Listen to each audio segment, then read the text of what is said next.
Good day, ladies and gentlemen. Welcome back to another edition of our They've Uncrowned Him book study.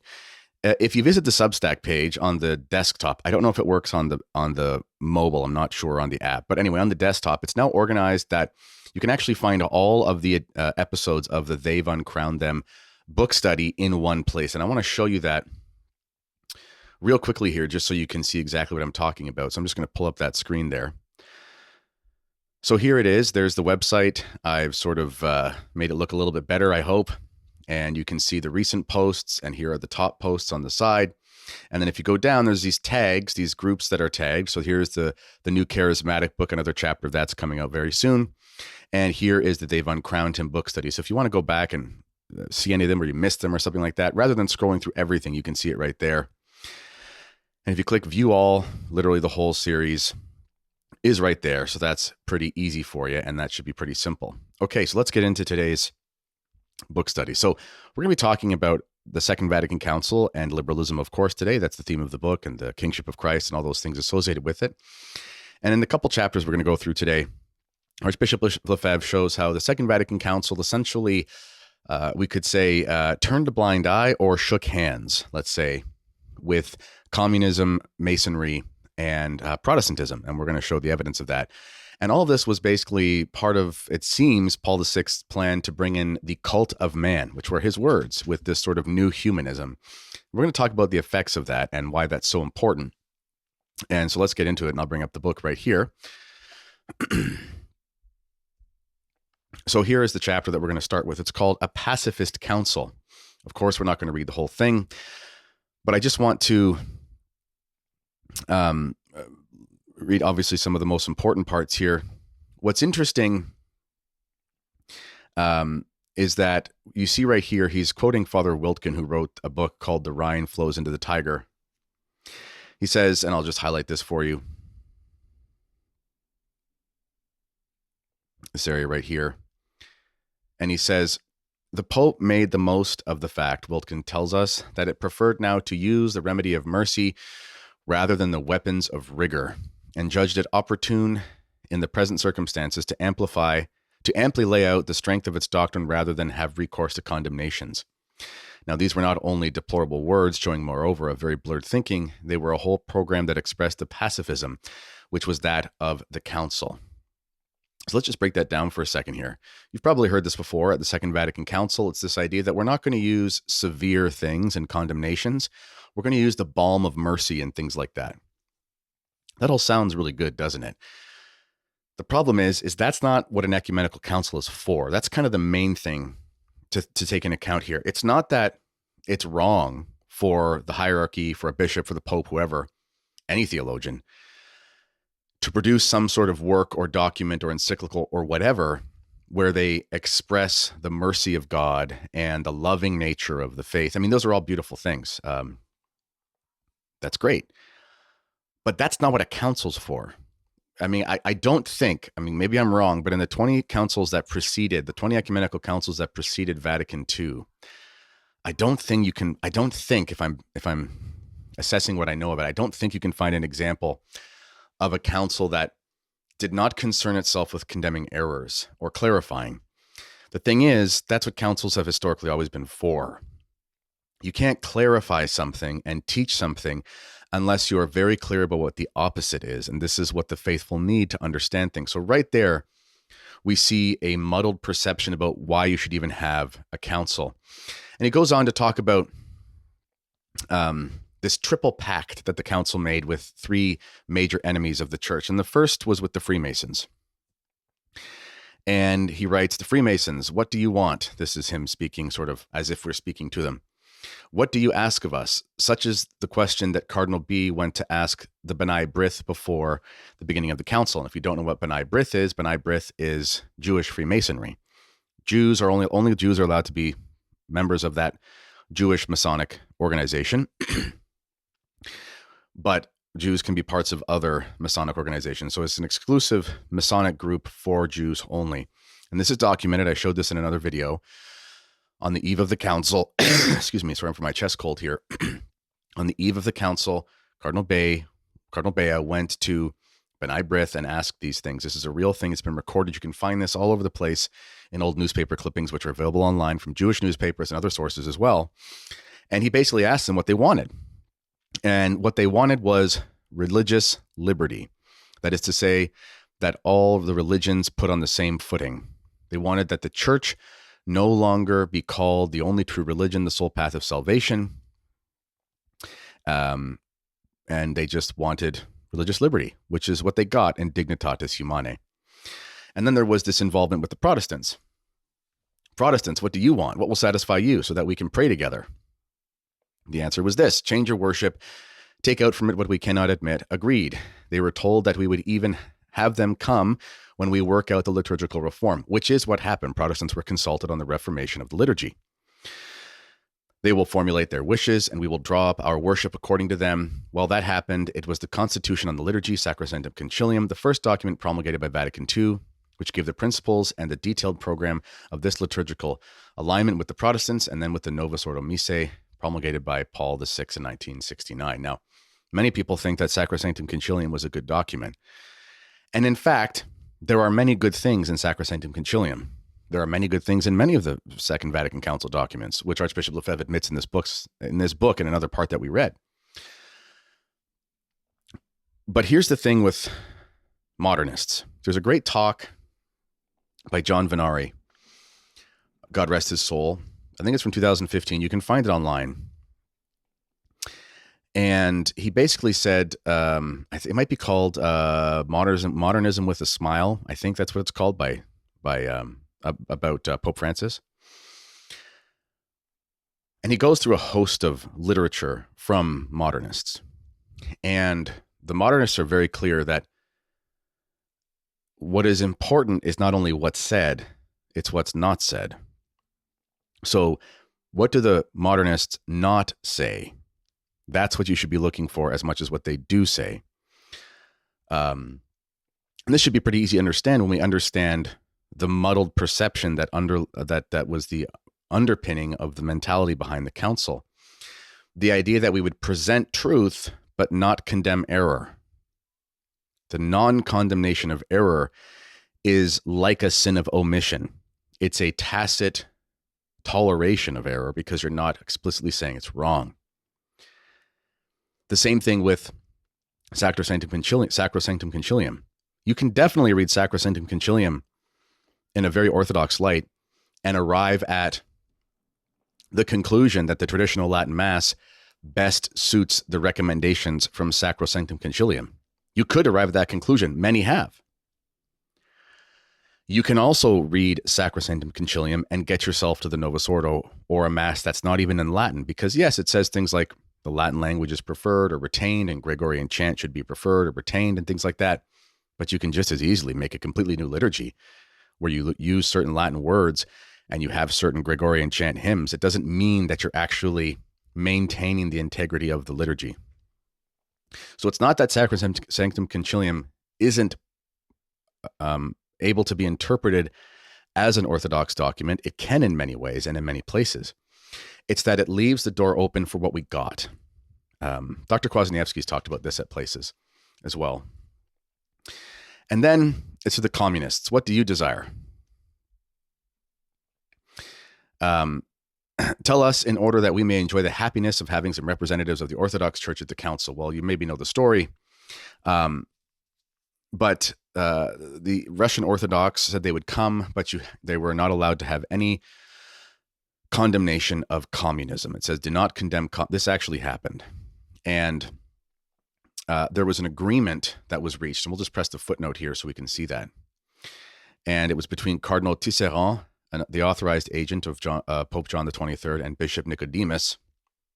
And this was in 1962. Essentially, the idea was that the Russian Orthodox could come, but they're not going to come if you condemn communism. So there was this compromise made. And in fact, Archbishop Lefebvre and another bishop, they actually had a petition signed by 450 of the conciliar fathers that brought it to the secretary of the council. And in classic, classic post-Vatican II fashion, what happened? Archbishop Lefebvre relays that here. And where is it? Oh, here it is. He brings it to him, and then he asks basically what has happened to our petition, what's going on. And he's told by the person he talked to, and he said, "Oh, your request has been mislaid in a drawer. We can't find your petition." Yeah, right. How convenient. So they were silent on communism. And this is one of the things that, when people will say that it's not possible that there's errors in Vatican II, I mean, Vatican II is very clear, whichever document, Gaudium et Spes or Lumen Gentium, talking about how there's this growing awareness of the dignity of the human person in the modern age and so forth. And the council was supposed to sort of deal with the signs of the times, discerning. And Archbishop Lefebvre says, basically, how is it possible that you can say that this council had an understanding of the signs of the times and had a truth of the signs of the times when you won't condemn the most egregious thing that's one of the most egregious things that's ever happened to the human race, which is the scourge of communism? It's pretty clear. It's pretty obvious. I mean, I don't think that's hard for people to understand. So the Second Vatican Council was silent. Well, and instituted the desire of the Masons, commingled its ideas with Protestants in order to get a liturgy that was acceptable to them, which is why Anglicans can say the new Mass and they can't say the old Mass, for example. And in order to have participation with the Russian Orthodox, which is sort of a sign of ecumenism, there have always been observers that have come to councils. They've been invited, but in this sense, it was very different. It wasn't, come, we're going to do what we want. You can come if you want. It was, what can we do to get you here? How can we bend over backwards to make it that you, schismatic heretics, want to be with us? Oh, by the way, we just won't condemn the most egregious human rights or human catastrophe in 1,000 years. We won't talk about that because we don't want to offend our separated brethren. This is why he calls it the pacifism of the council. All right, let's continue with the next portion. And I'm going to go to the ending of this chapter here. Oh, sorry, that's the one chapter. Sorry if you can hear my kids yelling in the background. I'll try to edit some of that out. But here's a money line. So this is Pope Paul VI ending address of the council. And it's the last public session of Vatican II. And he talks about the church and modern man, the church and the world, etc. And here are Paul VI's words. He says, the church of the council. I'm just going to pause there for a sec. The church of the council. I don't know if you know this, but when you were baptized as a Roman Catholic, you were baptized into the Roman Catholic Church, not the church of the council. Traditionalists are accused so often as being schismatics. They're accused of division. They're accused of believing that the church ended at Vatican II and all these kinds of things. Well, my friends, where on earth did this idea come from? It did not come from the traditionalists. It came from the conciliarists. Look at this again. The church of the council. There is no such thing as the church of the council. There is a council of the church. There is a church council, but there's no church of the council. The conciliar church, this idea that there's this new church with the Second Vatican Council, this is used as an accusation against traditionalists, as if they're using this term improperly.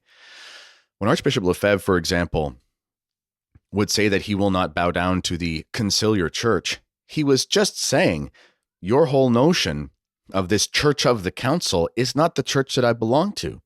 But who changed? It wasn't the traditionalists. It wasn't the Catholics who just wanted to stay Catholic. It was the liberals who said, we now have a church of the council, rather than it's just the church of all time. And this is why Archbishop Lefebvre would always use these words. People accuse him of being a sedevacantist or whatever, for saying the eternal Rome or the church of all time or the faith of all time or the mass of all time. The reason why he used these words was to distinguish them from these very novel and egregious and misleading ideas that there was now a Church of Vatican II, that there was now a conciliar church, a church of a council, versus just the Catholic Church that happened to have an ecumenical council. This idea originates with the liberals, not with the traditionalists. So the anti-traditionalist commentators out there who keep yelling at trads for, being divisive and stuff like that, this did not start with the trads. This started with the hierarchy, including the Pope, talking about as if there was a new church, the Church of the Council. Continue, he says, it is true, the Church of the Council, not the church during the council, the Church of the Council, which is a new thing, a new entity that never existed before, it is true, has not contented itself with pondering over its own nature and over the relations that unite it to God. It has been very much occupied with man such as in reality he presents himself in our time. The living man, the man entirely occupied with himself, the man who makes himself not only the center of all that concerns him, but who dares to assert himself as the principle and the ultimate reason for all reality. And Archbishop Lefebvre then says, there then follows a whole enumeration of the miseries of man without God and of his false grandeurs, which concludes thus, man the sinner and the holy man, and so on. Now here is where it gets even more strange. Back to Paul VI, he says, secular profane humanism has finally appeared in its awful stature and has, in a certain sense, challenged the council. Again, not challenged the church, challenged the council. The religion of God, who has become man, has met with the religion, for it is one of them, of man, who makes himself God. What has happened? A shock, a fight, an anathema that could have happened, but it did not take place. Let's just pause here for a second. So Paul VI is saying very plainly that there is a religion of man where man is God in the small g sense. And he talks about him being completely obsessed with himself and enthralled with himself and exalting himself. And he says there's a church of the God-made man, the Catholic religion, excuse me.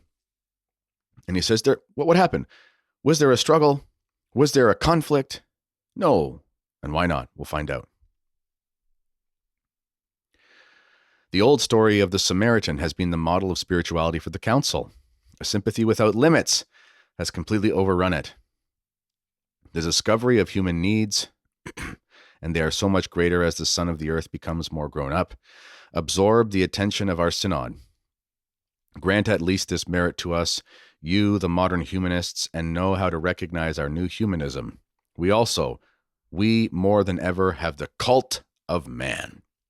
We in the church now have the religion, because cult means religion. We now more than ever have the religion of man. Now, there's a couple things I want to just go over here. You'll miss them if you don't pay attention. So, this statement is profound. And he says very clearly, and I'll highlight it for you. He says, what happened? A shock, a fight, an anathema? This could have happened, but it didn't. So, he's clearly showing that these two forces are opposed to each other. He's basically using the motif that St. Augustine used in the City of God, talking about how there's a city of God and there's a city of man. And he's saying, yes, there is the city of God. Yes, there's a city of man. But was there a fight? No, there was no fight. Instead, there was an acceptance. But here's the thing. It's clear in his words that he admits that the city of man has not accepted the city of God, which means man has not been converted to the Catholic faith, which means they're not fulfilling the great commission that our Lord gave. Go ye, baptizing all nations in the name of the Father, Son, and the Holy Ghost. They're not doing the basic thing. That's the point of the whole thing. But that's not enough. That's not bad enough. He then goes on to appeal to the modern humanists. And he says, grant at least this merit to it, you, the modern humanists. So you who are the religion, the cult of man, please just recognize that we are also like you. That's extremely offensive. And it's just stupid because it's not like them. I mean, that's just not true. But here's another line. There's a couple lines here that are so important. The old story of the Samaritan has been the model of spirituality for the council. A sympathy without limits has completely overrun it. That is not a proper understanding of the Samaritan. In fact, I want to bring up the story of the Good Samaritan here because it's often misunderstood, and I'm going to show you how it was interpreted by the fathers and the saints. Okay, so here is the story of the Good Samaritan. We'll just read it quickly. He says, but he willing, and I'm starting right here, verse 39 or 29. But he, willing to justify himself, said to Jesus, and who is my neighbor? And Jesus answering said, a certain man went down from Jerusalem to Jericho and fell among robbers, who also stripped him, and having wounded him, went away, leaving him half dead. And it chanced that a certain priest went down the same way, and seeing him, passed by. In the like manner also a Levite, when he was near the place and saw him, passed by. But a certain Samaritan, being on his journey, came near him, and seeing him, was moved with compassion, and going up to him, bound up his wounds, pouring in oil and wine, and setting him upon his own beast, brought him to an inn, and took care of him. And the next day he took out 2 pence and gave to the host, and said, take care of him, and whatsoever thou shalt spend over and above, I at my return shall repay thee. Okay, let's break this down. So first of all, he's showing that the old covenant doesn't work anymore. It won't work to save you. This is why he has the priests and the Levites. And then he shows a Samaritan coming by. The significance of that is that the Samaritans were essentially Jews mixed with Gentiles, showing that the priesthood would go beyond just for the Jews, and that the true Israelites, the true Israel, would be the church, where it would not be relegated to just those who were Semites. It would go to all of those who had entered as spiritual sons of Abraham. But here's the important thing. When he finds right here,